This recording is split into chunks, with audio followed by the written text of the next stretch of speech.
Hi, this is Kimberly Reuter, business advisor and supply chain expert. And I don't know why, after all of these episodes and podcasts, I still stumble on business advisor and supply chain expert. I guess I don't see myself that way, but I am. So apologies. Today, I want to talk to you about something that is near and dear to my heart. I'm very passionate about it. I keynote about this. I speak about it whenever I can. I think it's very underrated, and we don't talk about it enough, especially at the leadership level. And that is supply chain and the customer experience. Not a lot of companies out there put those two together in the same sentence. CSAT, which is customer satisfaction surveys, do not typically include supply chain like questions. They focus on time spent on the website, product penetration, repeat customers, customer loyalty, all of these things like that we define as customer satisfaction. What made a customer satisfied with doing business with me? And a lot of those CSATs are driven out of retail. And that is because retail is a physical experience. And that is why the CSATs don't include things like supply chain. So original CSATs were based on retail physical experiences. How many people came to the store? How long did they stay in the store? What products did they engage with? What sections did they skip over? Did they return product? How happy were they? How much do they buy when they arrive? Does it change seasonally? These are the kind of things that drove the original CSAT measurements and surveys. As we moved into e-commerce, those definitions stayed somewhat static. They didn't really change. And CSAT continued to move along as it did, measuring things that were mostly built on an actual retail experience, not an e-commerce experience. And this is why it's important to measure supply chain in an e-commerce customer satisfaction survey, or even to think about it, because you would be shocked how many fairly large e-commerce companies out there do not equate supply chain and customer experience. It would shock you. You could probably tell, but it would shock you. So this is why supply chain and customer experience and measuring supply chain and customer experience is so vitally important. Number one, and the most important piece, is that in an e-commerce setting, supply chain is the only physical experience the customer has with their product. And what I mean by that is that everything that in an e-commerce environment that happens is digital. You go to a website, you look at pictures, you look at videos, you read descriptions, you read reviews, you make a digital purchase, all of that. You even pick your shipping speed. It's all digital. The only time that experience becomes tangible and real is when the customer gets that package. And that is 100% supply chain, A to Z, back to front, tip to tail. That is all about supply chain. So companies out there who are not measuring their supply chain as part of customer experience, 100% are failing. And I'll stand on that till the day I die. Again, I'm going to say it. If you are not measuring supply chain as part of your customer experience, you are failing. The number two reason that customer experience and supply chain are so tightly held, and I'm going to say it, and I've said it before, and you better listen. If you ain't got it, you can't sell it. Full stop. I don't care. I don't care how pretty your product pages are. I don't care how many fancy fucking videos you make to tell me how amazing this product is. If you ain't got it, you ain't selling it. And that, again, is 100% supply chain. Inventory control, import management, warehouse management, order management, all supply chain. Number three, on why supply chain and customer experience matters beyond what you will ever accept is customer reviews. Now, I know there's some hardcore marketing product merch people out there that are like, supply chain has nothing to do with customer reviews. She's making this shit up. Supply chain people do this all the time. Has nothing to do with product reviews. Customers do not think about supply chain when they do their product reviews. Absolute 100% solid gold bullshit. Go to Amazon, look at a review for a product, a 1 or 2-star review for a product. Look at a product that's failing. I guarantee you part of those reviews will be the bad reviews will be didn't arrive, arrived broken, missing parts, damaged packaging, arrived late. Those experiences drive reviews. And there's proof. So go look it up and prove them wrong. But when your supply chain fails, your product fails. Your e-commerce platform fails. Everything that you built, that beautiful $200,000 custom website that you just had to have, if I can't deliver that product in the condition that it needs to be in, it doesn't matter because you're not going to sell anything. You're not going to have repeat customers. The sweet spot for any startup e-commerce business is when you hit 30% repeat customers, it's almost like a flywheel. You've almost created a business that cannot fail. But you have to get to that point where you have 30% or more repeat customers. And in order to do that, you have to deliver perfectly over and over again. So again, I just want to go back what the 3 things and by the way, there's probably 1,000 more reasons. These are just the 3 to come to mind. We're not even talking about return supply chain, but that's a whole nother topic. We'll get to that later. So again, the 3 are supply chain is viewed as a customer experience because if you ain't got it, you can't sell it. Full stop. You can back order all you want all day long. You ain't got it, you can't sell it. It is the only physical experience your customer has in e-commerce. And the last, and just as equally important, all 3 of these are equally important. I would not rank one over the other. I'm sorry about that. I know people like for me to say, nope, do this, not that. No, you got to do all 3 on this one. And number 3 is it actually drives the customer review. 5-star, 4-star, 3-star, 2-star, 1-star. 1 star. I didn't get it. I did not get it. 1 star. You can't argue with that. It arrived broken. 2 stars. It arrived with no products or no, it was missing a part. 2 stars. It absolutely drives your product reviews.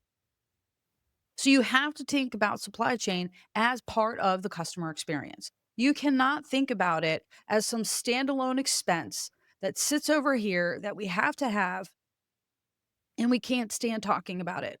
Supply chain is not just an expense, and many organizations view supply chain as an expense. This is part of this customer experience conversation.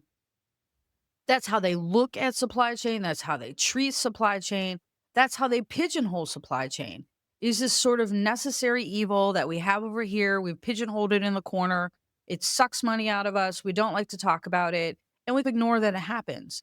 Many supply chain organizations are treated this way. Oddly enough, I just had a conversation with a colleague of mine who was hired a couple of years ago to work at a major auto manufacturer, and he ran into the same thing when he got there. That supply chain for this division was like, oh, those guys. Okay, they were using Excel spreadsheets. Oh my God, with the Excel spreadsheets.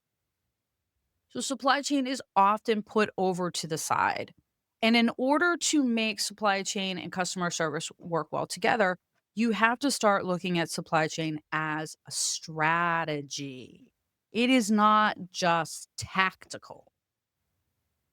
So let's talk about how we kind of tackle supply chain so that we can make a better customer experience. So I talk about it already here. Strategy. Supply chain is a strategy. It is not just tactical. It is not something that you think about after the fact. And here are a couple of examples of why you need to think about supply chain as a strategy. If you are planning quarterly new product launches, supply chain needs to know because I'm hoping that you're going to have an increase in business. That means more packages. That means more customers. Hopefully, if it all goes right, right? So you need to prepare your supply chain team so that they can surprise and delight every single customer with making sure that they have enough trucking signed up, they have enough employees coming in, our corrugates are topped off, and we're ready to handle this influx of business. This is why you have to be part of the conversation. And let me tell you a little story about a fly fishing company that was trying to rebrand. And this will wrap it all up for y'all. This company was trying to rebrand. They were of a boutique fly fisher high end and running out of the old white guys, rich guys to buy stuff. So they need to rebrand a little bit, find a younger crowd. And so, as part of this, they hire a whole bunch of new staff who've come from different companies to provide different points of view. And it was really a whole big lift and shift for the whole organization. So, as part of this, they pour massive marketing into their brand to the tune of $700 per new customer acquisition.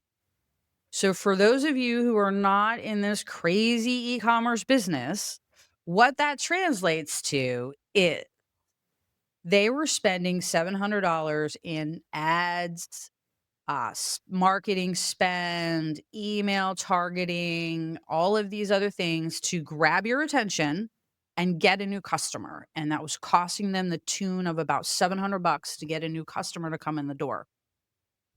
Now, interestingly enough, an average new customer for this particular brand spent about $850. So it worked if they became a return customer, right? So big initial spend, 850 pays for itself, but not really, just covering the basis there. We need them to be return customers. Again, the goal, try to get that 30% return customer is your base, right? So all of this is happening on the front end. New website, new products, product R&D, new photo shoots in Patagonia, like the whole, just all of it, right? All of the dog and pony show over the top. If you have ever worked in e-commerce and retail, you know what I'm talking about. It is the show. But nobody talked to supply chain. They got this 3PL over outside the port of Seattle that they've had for like 15 years. They have not updated any software. They haven't updated any processes. They haven't done a goddamn thing with supply chain. So, you want to know what happened? About 17% of their orders were being canceled. Now, that's close enough to 20% for me to say 20%. 17% are, and also known as 20%. And to be honest, it probably was 20%, and nobody really wanted to know the truth. But 17% of the orders were being canceled because of inventory mismatch. Website was saying they are having it, they didn't have it, maybe they had it, they couldn't find it, they couldn't fulfill the orders. Orders got canceled.